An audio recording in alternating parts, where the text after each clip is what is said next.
Hello everyone, क्या हाल चाल है आप सभी का। उम्मीद करता हूँ कि आप सभी लोग मस्त होंगे और बोर्ड का एग्ज़ाम आपका बेहतरीन गया होगा।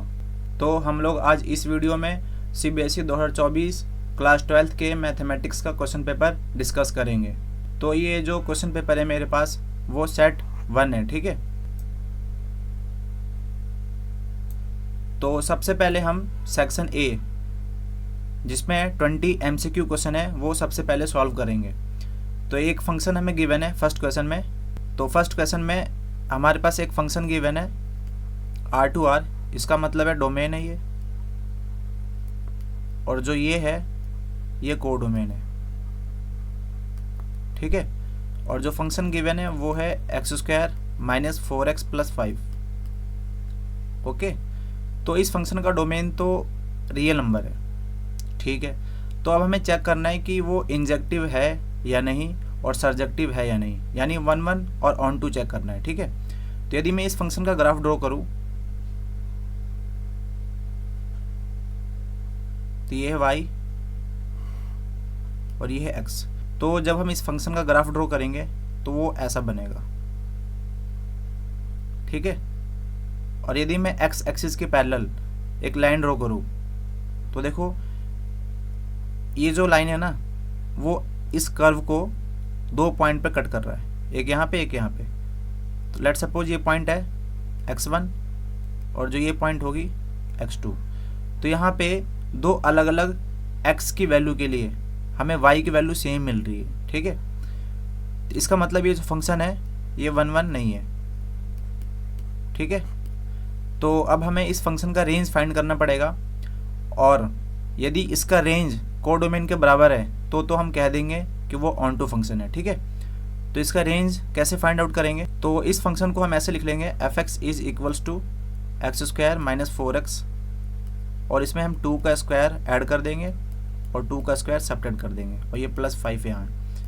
तो ये यहाँ से यहाँ तक क्या बन गया, x - 2 का होल स्क्वायर, और ये कितना हो गया, +1 हो गया। ओके, तो ये f(x) है। अब हम जानते हैं कि जो x - 2 का जो स्क्वायर है वो > 0 होगा, ठीक है। और जब 1 ऐड कर देंगे दोनों तरफ तो ये क्या था आपका, ये तो f(x) था, तो f(x) > 1 हो गया। इसका मतलब रेंज कितना हो गया, इसका रेंज हो गया 1 to ∞, ठीक है। अब देखो रेंज इसका 1 to ∞ आ रहा है, और जो कोडोमेन है वो रियल नंबर है, ठीक है। तो कोडोमेन और रेंज बराबर है क्या, रेंज बराबर नहीं है, तो इसका मतलब ये फंक्शन ऑन टू भी नहीं है, ठीक है। तो इसका क्या आंसर आ जाएगा, डी आंसर आ जाएगा, नाइदर इंजेक्टिव नॉट सर्जेक्टिव, ठीक है। अब देखो जो नेक्स्ट क्वेश्चन है उसमें एक मैट्रिक्स गिवन है, और वो मैट्रिक्स स्क्यू सिमेट्रिक मैट्रिक्स है, और हमें इसकी वैल्यू फाइंड आउट करनी है। तो स्क्यू सिमेट्रिक मैट्रिक्स क्या होता है, A ट्रांसपोज - A के इक्वल आता है, ठीक है। तो इसका A ट्रांसपोज कैसे लिखेंगे हम, A transpose A C - 1 B 0 5 1 - 5 0, ये तो हमने A ट्रांसपोज लिख दिया।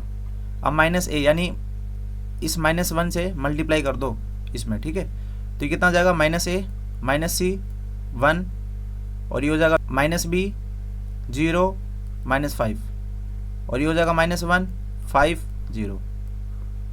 ओके, अब इक्वलिटी ऑफ टू मैट्रिक्स का कंसेप्ट यूज कर लो। तो A किसके इक्वल आएगा, -A के, और जो B है वो -C के इक्वल आएगा, ठीक है।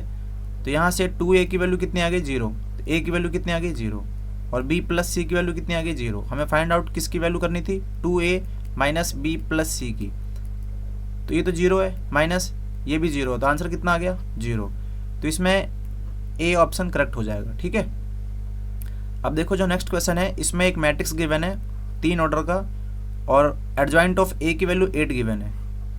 तो एडजॉइंट ऑफ A 8 गिवन है, तो एडजॉइंट ऑफ A का फॉर्मूला क्या होता है, डिटरमिनेंट ऑफ A की पावर n - 1, ठीक है। और ये 8 गिवन है, तो यहाँ पे जो n की वैल्यू है 3 है, तो 3 - 1 2 हो जाएगा, और ये 8 है, तो डिटरमिनेंट ऑफ A कितना आ जाएगा, 2√2 आ जाएगा। और हम जानते हैं कि A का डिटरमिनेंट और A ट्रांसपोज का डिटरमिनेंट दोनों सेम आते हैं, तो इसलिए इसका आंसर क्या आ जाएगा, 2√2। तो ऑप्शन डी जो है वो करेक्ट है, ठीक है। अब देखो जो नेक्स्ट क्वेश्चन है इसमें ये मैट्रिक्स है और ये इसका इन्वर्स है, ठीक है। If the inverse of matrix this, मान लो ये ए मैट्रिक्स है तो ये उसका ए इन्वर्स है, ठीक है। तो यदि हम इन दोनों मैट्रिक्स को मल्टीप्लाई कर दें यानी ए इन्वर्स, तो आई मिल जाएगा हमें, ठीक है। तो ए कितना है 7 -3 -3 -1 1 0 और -1 0 1, और ए इन्वर्स कितना है इसका 1 3 3 1 लैम्डा 3 1 3 4। तो ये हमें क्या मिल रहा है, आई मिल रहा है, ठीक है। तो जब इसको मल्टीप्लाई करोगे ना तो आपको मिलेगा 1 0 0 12 -3 लैम्डा -3 प्लस लैम्डा 0 0 0 1, और ये किसके बराबर है, आइडेंटिटी मैट्रिक्स, यानी 1 0 0 0 1 0 0 0 1, ठीक है। तो इसकी वैल्यू किसके बराबर आएगी 0 के, और इसकी वैल्यू किसके बराबर आएगी 1 के। तो या तो आप इसको इसके इक्वल रख लो या इसको इसके इक्वल रख लो। तो मैं इसको रख लेता हूँ -3 लैम्डा इक्वल टू 1, तो लैम्डा की वैल्यू कितनी आ गई 4 आ गई, ठीक है। तो यहाँ पे लैम्डा की वैल्यू 4 यानी डी ऑप्शन इसका सही हो जाएगा, ओके। अब देखो जो नेक्स्ट क्वेश्चन है, इसमें मल्टीप्लाई करना है बेसिकली दो मैट्रिक्स को, और इधर भी करना है और दोनों को फिर इक्वेट कर देना है, तो हमें एक्स की वैल्यू आ जाएगी। तो जब आप इसको इससे मल्टीप्लाई करोगे तो देखो कितना आएगा 5x -2 और वो तो 0 हो जाएगा इक्वल टू, इसमें कितना आएगा -6 प्लस x। तो ये 5x -2 equal to -6 plus x के इक्वल आ गया। तो x को इधर ले आओ तो ये 4x हो जाएगा, और जब इसको इधर लाओगे तो ये -4 हो जाएगा, ठीक है। तो x की वैल्यू कितनी आ गई -1, तो इसमें a ऑप्शन सही हो जाएगा -1, ठीक है। अब देखो जो नेक्स्ट क्वेश्चन है उसमें हमें a² की वैल्यू फाइंड आउट करनी है, और a एक मैट्रिक्स है जिसका ऑर्डर 2 क्रॉस 2 है, ठीक है, स्क्वायर मैट्रिक्स है ऑफ ऑर्डर 2, और जो उसके हर एक एलिमेंट है ना वो कुछ इस प्रकार से है। तो देखो जो 2 क्रॉस 2 का मैट्रिक्स है उसको मैं ऐसे लिख लेता हूँ A11 A12 A21 A22। तो यहाँ पे जो डिफाइन कर रखा है ना हर एक एलिमेंट को, वो कर रखा है मैक्सिमम, इसका मैक्सिमम, ठीक है। तो क्या आएगा इसका मैक्सिमम 1 आएगा, ठीक है। तो 1 और 1 में क्या मिनिमम आएगा 1 ही तो आएगा, ठीक है। तो ये कितना आ गया 0 आ गया, समझ रहे हो। ये मैं माइनस कहाँ से लिख रहा हूँ, क्योंकि देखो यहाँ माइनस लिखा हुआ है, ठीक है। तो ये 0 हो गया। अब इसमें मैक्सिमम कितना है 2 और मिनिमम 1, ये इसका आंसर आ जाएगा 1, ठीक है। इसमें भी आंसर आ जाएगा 1 और ये 0 हो जाएगा। तो ये तो a आ गया। तो जब आप a² फाइंड आउट करोगे इसका, तो ये देखो 0 1 1 0 0 1 1 0। अब इसको मल्टीप्लाई कर लो, तो मल्टीप्लाई करोगे तो कितना आएगा, देखो ये 0 हो गया और ये 1 हो गया। अब इसको इसके साथ में करो, ये देखो 0 हो गया और ये भी 0 हो गया। अब इस रो को इस कॉलम के साथ करो, तो ये 0 ये भी 0। अब इसको इससे करो तो ये 1 और वो 0 हो गया। तो इसका आंसर क्या आ गया, हमारा ये आंसर है। तो इसमें मैच कर लो कौन सा है 1 0 0 1, तो ऑप्शन सी है इसका, ठीक है। अब देखो जो नेक्स्ट क्वेश्चन है उसमें x इंटू ई की power y equal to 1 given है, और हमें पूछा है dy/dx eight x equal to 1, ठीक है। तो सबसे पहले इसको डिफ्रेंशिएट कर लो। तो इसमें प्रोडक्ट रूल लगेगा, ठीक है। इसको डिफ्रेंशिएट करोगे तो 1 आएगा, मल्टीप्लाई में e की पावर y प्लस मल्टीप्लाई में ये कर दो और इसको डिफ्रेंशिएट कर दो, तो e की पावर y इंटू dy/dx, और ये तो 0 हो जाएगा, ठीक है। तो dy/dx की वैल्यू हमें फाइंड आउट करनी है। तो ये x इंटू ई की पावर y इक्वल टू, और जो ये e की पावर y है उसको इधर भेज दो, तो माइनस e की पावर y हो गया। इससे ये कैंसिल कर दो, तो यहाँ से dy/dx की वैल्यू कितनी आ गई -1/x, और हमें पूछा था dy/dx eight x equal to 1, तो यहाँ रखोगे तो कितना आएगा -1 आंसर आ जाएगा। तो ऑप्शन ए इज करेक्ट, ठीक है। तो अब देखो जो नेक्स्ट क्वेश्चन है इसमें इसको डिफरेंशिएट करना है with respect to cos x। तो इसको आप u मान लो, तो u मान लो आप e की पावर sin स्क्वायर x को, ठीक है, और v मान लो आप किसको cos x को।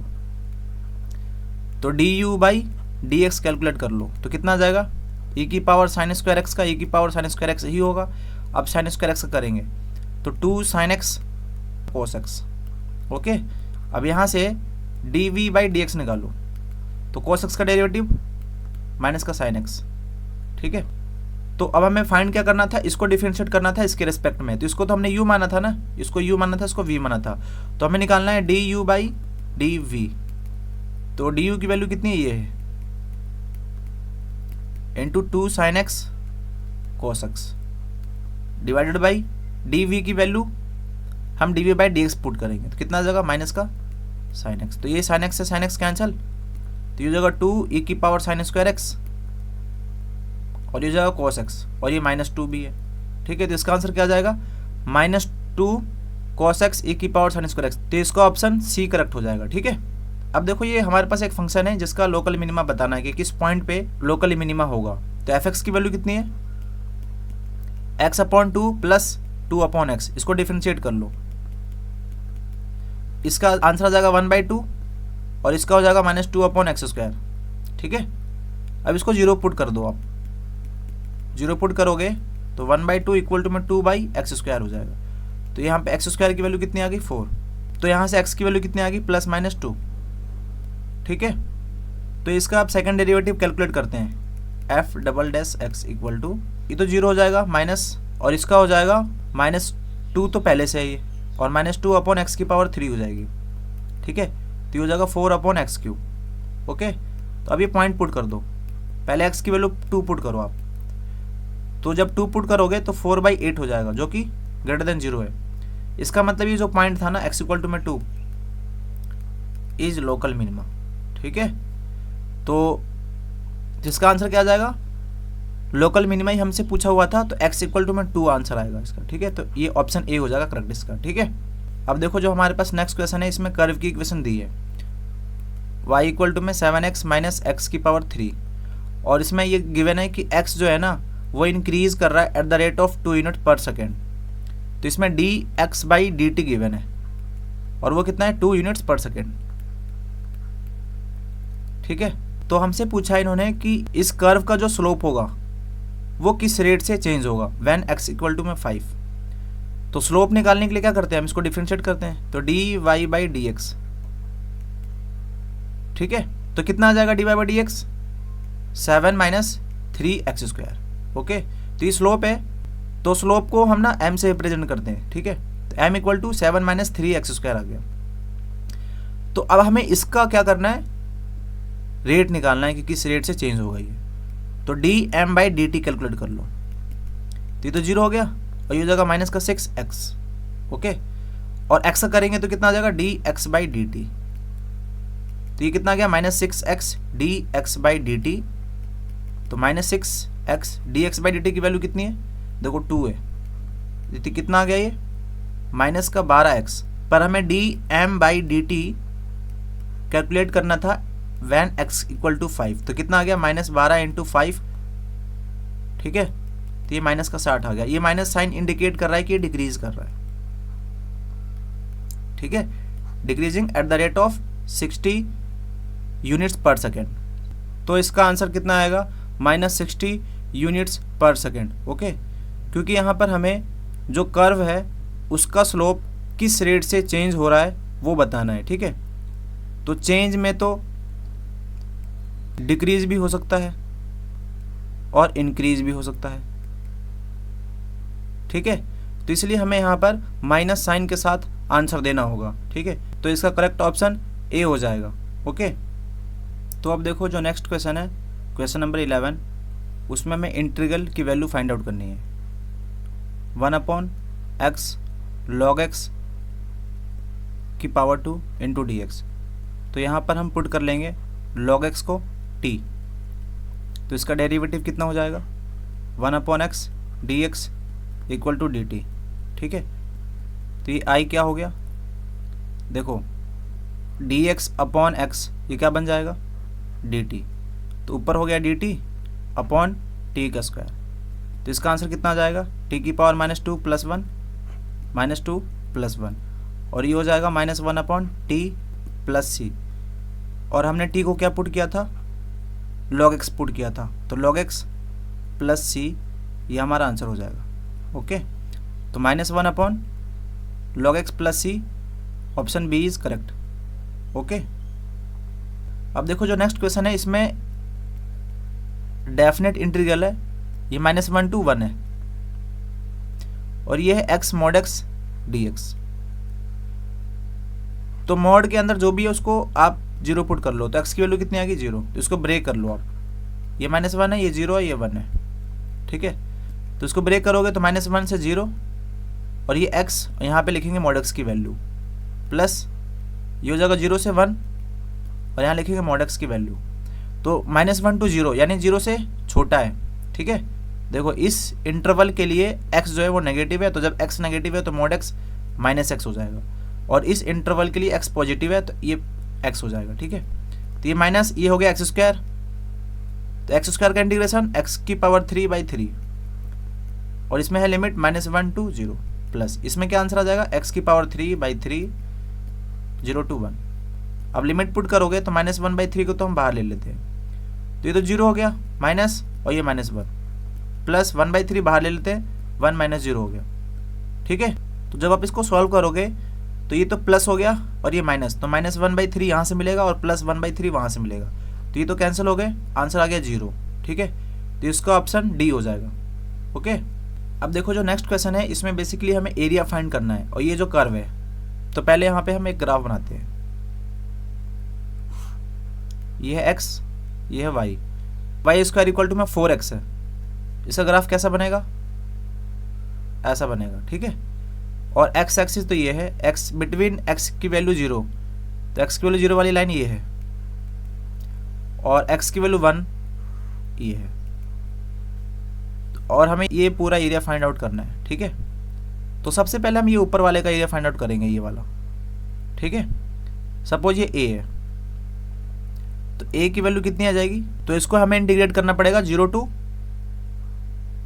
देखो इसको हमें इंटीग्रेट करना पड़ेगा 0 to 1, 0 to 1, और यहाँ पे जो कर्व था ना ये था y स्क्वायर इक्वल टू में 4x, तो यहाँ से y की वैल्यू कितनी आ जाएगी 2√x, ठीक है, ये y है, तो यहाँ लिख लो 2√x dx।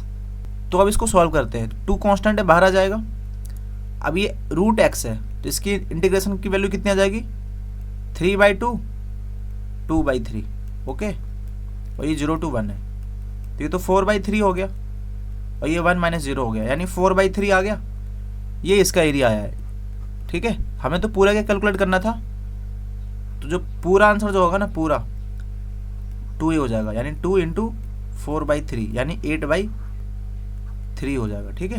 तो 8/3 बी ऑप्शन करेक्ट है, ठीक है। अब देखो इस क्वेश्चन में हमें ऑर्डर पूछा हुआ है, तो ऑर्डर कितना हो जाएगा इसका 4 हो जाएगा, डिग्री नहीं पूछा ऑर्डर पूछा है, ठीक है। डिग्री इस केस में नॉट डिफाइन हो जाएगा, बट हमसे इन्होंने ऑर्डर पूछा है, तो ऑर्डर क्या हो जाएगा हाईएस्ट ऑर्डर डेरिवेटिव, तो ये कितनी बार है 4 बार डिफरेंशिएट किया हुआ है, और ये कितनी बार है 2 बार डिफरेंशिएट किया हुआ है, ठीक है। तो इसका ऑर्डर कितना आ जाएगा 4 आ जाएगा। अब देखो जो नेक्स्ट क्वेश्चन है इसमें हमें पोजिशन वेक्टर दिया हुआ है पी क्यू का, पी वेक्टर क्यू वेक्टर, ठीक है। तो लेट सपोज ये पी है और ये क्यू है, तो इसका पोजीशन वेक्टर क्या है पी वेक्टर है, इसका क्यू वेक्टर है,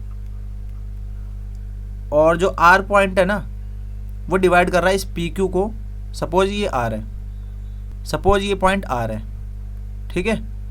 तो इस लाइन सेगमेंट को 3:1 में डिवाइड कर रहा है, ठीक है। और एस जो है ना वो मिड पॉइंट है पी आर का, ये यहाँ पे एस है, ठीक है। तो एस का हमें पोजीशन वेक्टर पूछा है, तो सबसे पहले तो हम आर का निकालेंगे पोजीशन वेक्टर, कितना आ जाएगा देखो 3q vector plus 1 p vector divided by 4, ये आ गया। अभी इतने को कंसिडर करो, तो ये हमें मिड पॉइंट क्वेश्चन में गिवन है, ठीक है। तो इसका पोजीशन वेक्टर क्या आ जाएगा एस का, एस वेक्टर इक्वल टू ये वेक्टर प्लस ये वाला वेक्टर, तो ये वेक्टर तो p है प्लस ये कौन सा वेक्टर है 3q plus p vector divided by 4। अभी मिड पॉइंट था तो हमें डिवाइड करना पड़ेगा 2 से, क्योंकि इन दोनों का जो रेशियो है ना वो सेम है, ठीक है। तो अब इसको कर लो, तो ये 4p प्लस 1p तो कितना हो जाएगा 5p plus 3q divided by 8 हो जाएगा। तो ये आपका आंसर हो गया। ठीक है, तो मैच कर लो। 5p इसमें नहीं है, इसमें भी नहीं है, 5p इसमें है, प्लस 3q पर 8 नहीं है नीचे। ठीक है, ये भी नहीं होगा, डी ऑप्शन इसका करेक्ट हो जाएगा। ठीक है, अब देखो जो नेक्स्ट क्वेश्चन है, इसमें लाइन की इक्वेशन गिवन है और ये line positive direction of y axis के साथ कितना एंगल बनाता है, वो एंगल हमें फाइंड आउट करना है। ठीक है, तो कैसे करेंगे, देखो ये जो लाइन है ना x/1 divided by y minus 1 z divided by 0, ये जो इक्वेशन ऑफ लाइन है, इसका अगर मैं पैरेलल वेक्टर पूछूं यानी बी वेक्टर, तो कितना आ जाएगा, आई कैप माइनस जे कैप प्लस 0 के कैप, ये वाले। ठीक है, ये डायरेक्शन रेशियो होते हैं। तो ये डायरेक्शन रेशियो यानी बी वेक्टर आ गया इसका। तो इसका हम यूनिट वेक्टर कैलकुलेट करते हैं। तो इसका आप सबसे पहले मॉड भी निकाल लो, कितना आ जाएगा, 1 का स्क्वायर 1 आएगा और माइनस 1 का स्क्वायर 1 आएगा, तो कितना आ गया, √2 आ गया। तो इसका यूनिट वेक्टर कितना आ गया, i by √2 minus 1 by √2 j cap plus 0 by √2 k cap. तो ये जो है ना, ये हमारा एल है और जो ये है वो एम है और ये एन है। तो एम जो होता है वो होता है कॉस बीटा और जो एल होता है वो होता है कॉस अल्फा। ठीक है, और जो एन होता है वो होता है कॉस गामा और ये होता है वाई एक्सिस के साथ में जो एंगल बना रहा होता है, positive direction of y axis. तो एम की वैल्यू हमें पता है ना, -1 by √2 equal to cos beta. तो कॉस बीटा की वैल्यू निकालनी है हमें। ठीक है, तो ये माइनस है। अब ये 1/√2 कॉस पे कितने पे होता है, 45 पे। ठीक है, अब कॉस नेगेटिव कौन से क्वाड्रेंट में होता है, तो सेकंड में होता है। तो ये पाई है, और ये π/2 है, ये 0 और ये 3π/2, तो ये वाला है ना। तो कॉस बीटा इक्वल टू में इसको हम कैसे लिख लेंगे, कॉस पाई माइनस कौन सा एंगल है, π/4। तो यहाँ से कितना आ गया, कॉस 3π/4 और ये कॉस बीटा। तो बीटा की वैल्यू कितनी आ गई, 3π/4। ठीक है, तो इसमें कोई ऑप्शन है, बी ऑप्शन इसका करेक्ट हो जाएगा। ठीक है, अब देखो हमें इस क्वेश्चन में लाइन की इक्वेशन पूछा गया है जो पास करता है इस पॉइंट से और इस लाइन के पैरेलल है। ठीक है, इस लाइन के पैरेलल कहने का मतलब क्या है, इसका जो बी वेक्टर है और जो इसका बी वेक्टर है वो दोनों सेम होंगे। ठीक है, तो इसका बी वेक्टर कैसे फाइंड आउट करें हम, तो देखो इसको आप ऐसे लिख लो, r equal to 2i cap, पहले मैं जो यहाँ पे लिखा हुआ है वो लिख देता हूँ एक बार, 2 प्लस लैम्डा आई कैप प्लस लैम्डा जे कैप प्लस 2 लैम्डा माइनस 1 के कैप। ठीक है, तो ये 2i कैप लिख सकता हूँ मैं यहाँ पे, 2i कैप। अब देखो यहाँ पे लैम्डा जे कैप है। ठीक है, पर मैं अभी वो टर्म लिख रहा हूँ जिसमें लैम्डा नहीं है, तो ये तो 0 जे कैप हो जाएगा। ठीक है, और उसके बाद के कैप वाला ढूंढो, तो ये माइनस के कैप हो जाएगा। अब इधर आ जाओ, लैम्डा बाहर ले लिया तो लैम्डा यहाँ पे था ना, तो 1 आ जाएगा यानी आई कैप हो जाएगा। यहाँ पे भी 1 हो जाएगा यानी जे कैप हो जाएगा, और यहाँ पे लैम्डा तो ले लिया बाहर, 2 है तो ये 2 के कैप हो जाएगा। समझ रहे हो, अब ये ए वेक्टर हो गया, लैम्डा बी वेक्टर हो जाएगा। तो बी वेक्टर कौन सा हो गया, ये वाला हो गया। अब हमें जो लाइन की इक्वेशन निकालनी थी कार्टेशियन फॉर्म में, तो x minus x1 divided by a, y minus y1 upon b, z minus z1 upon c, ये होता है पासिंग पॉइंट। तो पासिंग पॉइंट तो हमें गिवन है, तो x माइनस x1 की वैल्यू कितनी है, 1 है। a की वैल्यू कितनी है, यहाँ पे देखो 1 है, equal to y minus y1 की वैल्यू -3 है तो ये +3 हो जाएगा। b की वैल्यू कितनी है, 1 है, और z माइनस z1 की वैल्यू 2 है, डिवाइड और ये 2 हो जाएगा। तो ये हमारी इक्वेशन ऑफ लाइन आ गई जो इस पॉइंट से पास कर रहा है और इस लाइन के पैरेलल है। तो मैच कर लो कौन सा ऑप्शन है, x माइनस 1 डिवाइडेड बाई 1, ये नहीं है, ये भी नहीं है, ये भी नहीं है, क्योंकि यहाँ पे x प्लस 1 है, तो x minus 1 divided by D option इसका करेक्ट हो जाएगा। ठीक है, अब देखो जो नेक्स्ट क्वेश्चन है ये कंडीशनल प्रोबेबिलिटी का क्वेश्चन है। तो इसमें P A conditional B equal to P B by A not equal to 0 given है। इसकी वैल्यू क्या आती है, P A intersection B divided by P of B equal to P A intersection B divided by P of A. तो ये पूरा cancel कर दो, P of A equal to में पी बी आ गया, तो इसका कौन सा ऑप्शन हो जाएगा, डी ऑप्शन करेक्ट हो जाएगा। ठीक है, अब देखो जो नेक्स्ट क्वेश्चन है 19, जो असर्शन और रीजन बेस्ड क्वेश्चन है, ठीक है। तो इसमें जो डोमेन है ना कोस इनवर्स एक्स का, वो -1 to 1 है, ये तो ट्रू है, ठीक है। And the range of the principal value branch of cos inverse x is, इसमें माइनस एक्सक्लूड कर रखा है π/2 को, ठीक है। जबकि इसका जो होता है प्रिंसिपल वैल्यू ब्रांच वो 0 से पाई होता है। तो इस असर्शन के लिए ये करेक्ट एक्सप्लेनेशन नहीं है, ठीक है। तो आप उसके अकॉर्डिंग आंसर चूज कर लेना ऊपर ABCD में से। तो अब देखो 20वां जो क्वेश्चन है, इसमें 3 वेक्टर गिवन है और ये कहा हुआ है इन्होंने कि ये रिप्रेजेंट करता है राइट एंगल ट्राइंगल को। तो यदि आप इसमें से कोई भी 2 वेक्टर पकड़ के A.B पकड़ लो या B.C पकड़ लो या फिर और C.A पकड़ लो, अगर ये डॉट प्रोडक्ट इनका 0 आता है, तो यदि 2 वेक्टर का डॉट प्रोडक्ट 0 आ रहा है, इसका मतलब क्या है कि वो दोनों परपेंडिकुलर है, ठीक है। तो अब इसमें चेक कर लो। अब देखो A कितना है 6i cap plus 2j minus 8k cap, और B कितना है 10i cap minus 2j minus 6k, और जो C है वो है 4i cap minus 4j cap plus 2k cap. तो इसमें आप A.C कर लो, तो डॉट करोगे तो ये कितना हो जाएगा 24 माइनस का 8 माइनस का 16, तो ये हो जाएगा 24 माइनस 24, तो 0 आ गया।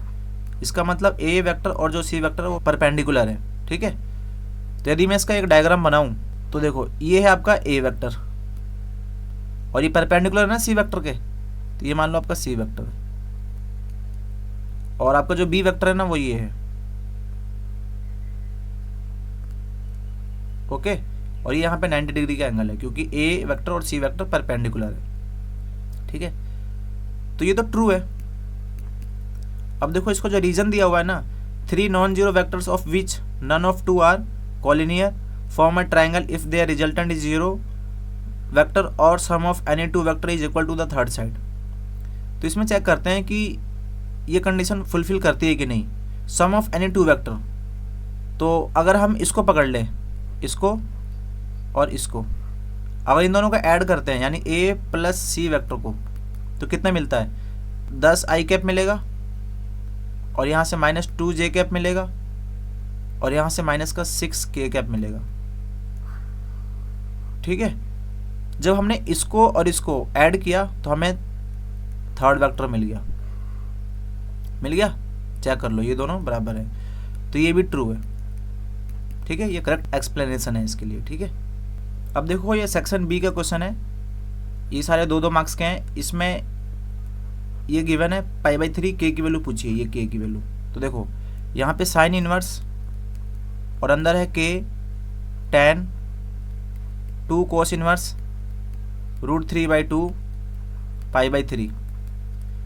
तो इसका आंसर कितना आ जाएगा, देखो sine inverse k tan 2 cos inverse √3/2, तो इसकी वैल्यू कितनी आ जाएगी, इसकी वैल्यू कितनी आ जाएगी π/6, ठीक है। cos 30 डिग्री पे √3/2 होता है, तो ये 2 यहाँ है और π/6 इसकी वैल्यू आई है, और ये π/3 गिवन है, तो यहाँ से कितना आ गया π/3। तो देखो साइन इनवर्स और ये k है, अब tan π/3 की वैल्यू कितनी होती है √3, और ये π/3 गिवन है, तो अब यहाँ से k √3 इक्वल टू में साइन π/3 लिख सकते हैं, और साइन π/3 का मतलब 60 डिग्री, तो साइन 60 की वैल्यू √3/2, और ये k √3 इधर है, तो √3 से √3 कैंसिल हो गया, तो k की वैल्यू कितनी आ गई हाफ, ठीक है। तो इस पर्टिकुलर क्वेश्चन का आंसर क्या आ जाएगा 1/2। अब देखो जो सेकंड क्वेश्चन है उसमें हमें वेरीफाई करना है कि ये कंटिन्यूस है या नहीं है x इक्वल टू 0 पे। तो लिमिट निकाल लो आप, x tending to 0, f of x की वैल्यू कितनी है x sine one by x है, ठीक है। तो ये कितना आ जाएगा, x तो 0 है और साइन इन्फिनिटी की वैल्यू कितनी आ जाएगी, फाइनाइट नंबर होगा बिटवीन -1 to 1, ठीक है। तो फाइनाइट नंबर, तो ये तो 0 हो गया, ओके। और f of x at x की वैल्यू कितनी है 0, कितनी है वैल्यू एफ ऑफ मतलब जीरो की वैल्यू कितनी है, एफ ऑफ जीरो की वैल्यू जीरो है। तो देखो limit x tending to a f of x is equals to f of a, इसमें बराबर आ रहा है, ठीक है। तो ये फंक्शन कैसा है, कंटिन्यूस है, ओके। अब देखो ये जो क्वेश्चन है डिफरेंशियबिलिटी चेक करना है एक्स इक्वल टू 5 पे, तो ये मॉड एक्स माइनस 5 है, तो मॉड के अंदर क्या है, एक्स माइनस 5 है, ठीक है। तो x की वैल्यू कितनी आ जाएगी यहाँ से, जब x माइनस 5 को मैं 0 पुट करूँगा तो 5 आ जाएगा, ठीक है। तो देखो तो इसका जो ग्राफ बनेगा वो ऐसा बनेगा, ये x है ये y है, x इक्वल टू 5 कहाँ होगा, मान लो यहाँ है, तो इसका ग्राफ कुछ ऐसा जाएगा, ठीक है। तो ये तो x इक्वल टू 5 पे डिफरेंशियबल नहीं है क्योंकि यहाँ पे कॉर्नर पॉइंट आ रहा है, ठीक है। आप कर लेना लेफ्ट हैंड डेरिवेटिव निकालना x इक्वल टू 5 पे और राइट हैंड डेरिवेटिव निकालना एट x इक्वल टू 5 पे, दोनों वैल्यू बराबर नहीं आएंगे, ठीक है। मैंने आपको ग्राफ इसका ड्रॉ करके वहीं से मैंने ऑब्जर्व करके बता दिया आपको, ठीक है। ये फंक्शन डिफरेंशियबल नहीं है mod x minus 5 at x equal to 5 पे, ठीक है। अब देखो जो नेक्स्ट क्वेश्चन है, इसमें area of circle is increasing at uniform rate of 2 centimetre square पर सेकेंड। तो एरिया ऑफ सर्कल को लेट ए से रिप्रेजेंट कर दो, तो D a by d t की वैल्यू गिवन है, वो कितनी है 2 सेंटीमीटर स्क्वायर पर सेकेंड, ठीक है। तो इसका जो सर्कमफ्रेंस है ना वो कितनी तेज़ी से इंक्रीज होगा जब रेडियस की वैल्यू 5 सेंटीमीटर है, ठीक है। तो अब एरिया क्या होता है, सर्कल का एरिया क्या होता है, पाई आर स्क्वायर, तो D a by d T निकाल लो, तो पाई और ये 2 बगल में आ जाएगा और ये आर और फिर d r by d t, और d a by d t की तो वैल्यू गिवन है हमें 2 इक्वल टू यहाँ पे हो गया 2 pi r d r by d t, तो 2 से 2 कैंसिल कर दो, तो d r by d t की वैल्यू कितनी आ गई 1 बाई पाई आर, ओके। अब हमें सर्कमफ्रेंस को आप सी मान लो, तो इसका कितना होता है 2 पाई आर, तो इसको डिफ्रेंशिएट कर दो, तो 2 pi d r by d t, तो 2 pi d r by d t की वैल्यू हमें पता है 1 बाई पाई आर है। तो यहाँ पे पाई से पाई कैंसिल हो गया, तो आंसर कितना आ गया 2 बाई आर। तो ये हमें बताना था जब आर की वैल्यू 5 सेंटीमीटर है, तो इसका आंसर आ गया 2 बाई 5, ठीक है। इसकी यूनिट क्या हो जाएगी, सेंटीमीटर पर सेकेंड, ठीक है। और देखो ये जो क्वेश्चन है ना, क्वेश्चन नंबर 22, ये मैंने अपने मोस्ट इंपॉर्टेंट क्वेश्चन वाले सीरीज में कराया था, ये वाला question same as it is, ठीक है। और ये भी कराया था मैंने, ये मॉड x माइनस 5 वाला है ना, मैंने वहाँ पे मॉड x का बताया था, यहाँ पे मॉड x माइनस 5 दे दिया इन्होंने, तो लॉजिक तो वही लगाना है सेम, ठीक है। अब देखो जो नेक्स्ट क्वेश्चन है उसमें हमें ये वैल्यू फाइंड आउट करनी है, i इक्वल टू कॉस की पावर 3x और ये है e की पावर लॉग साइन x। तो मैंने आपको बताया था कि पूरे 12th में जब भी लॉग लिखा हो और बेस नहीं है मेंशन, तो वहाँ पे बेस e होता है, ठीक है। और मैंने आपको ये फॉर्मूला बताया था कि जब यहाँ पे e है और लॉग का बेस e है तो ये कट जाता है, ठीक है। तो क्या आंसर हो जाएगा यहाँ से, कॉस की power 3x into sine x, और ये dx है। तो यहाँ पे आप पुट कर लो किसको, cos x को t, तो कितना आ जाएगा, cos का डेरिवेटिव माइनस का sin x, dx equal to में dt हो गया, ठीक है। तो ये जो i है वो क्या बन गया, देखो cos x को तो हमने t पुट किया था ना, तो एक t की पावर 3 होगी ना, और ये sin x इंटू dx क्या बन जाएगा, माइनस का dt, तो आंसर कितना आ गया t की पावर 4/4 प्लस c, और t किसको पुट किया था हमने, ये माइनस टी पुट किया था हमने cos x को, तो cos x की power 4 divided by 4 plus c, ये हमारा आंसर हो गया, ठीक है।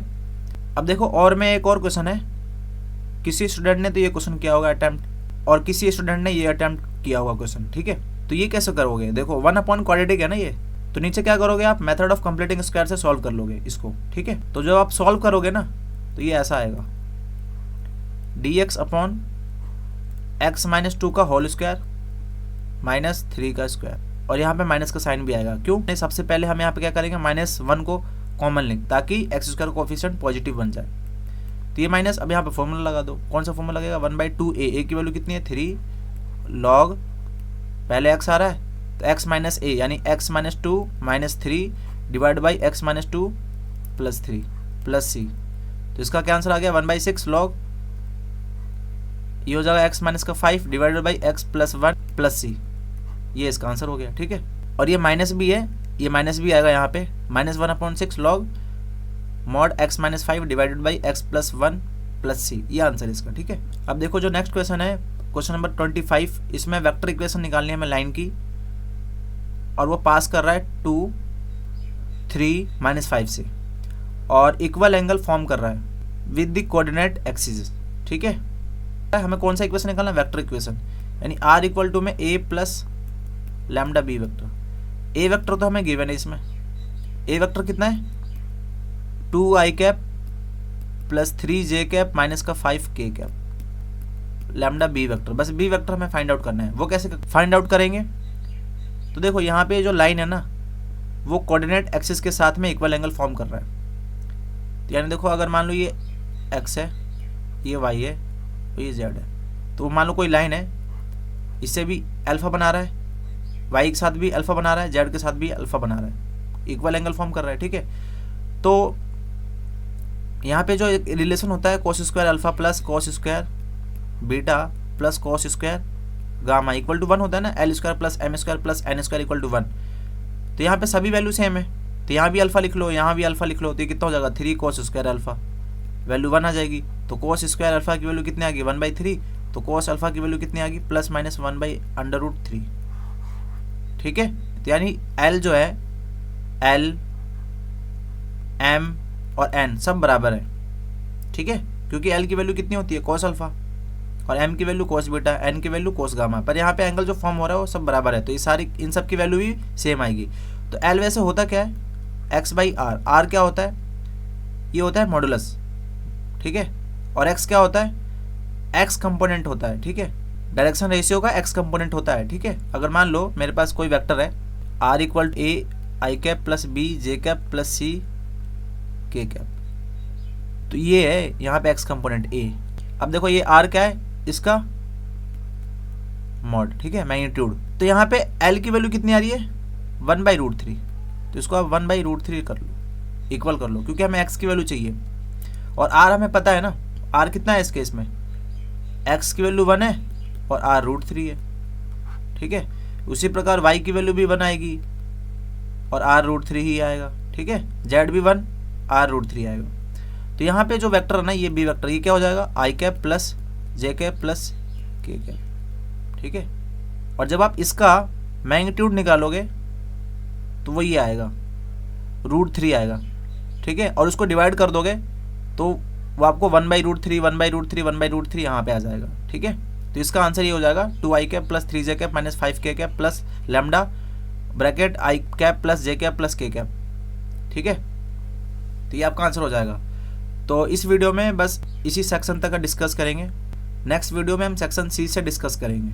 ठीक है, तो यदि आपने मेरे चैनल को अभी तक सब्सक्राइब नहीं किया है तो सब्सक्राइब कर लें, और मेरी वीडियो को लाइक करें, और मेरी वीडियो को ज़्यादा से ज़्यादा शेयर करें। ठीक है, तो thank you for watching my video. Thank you.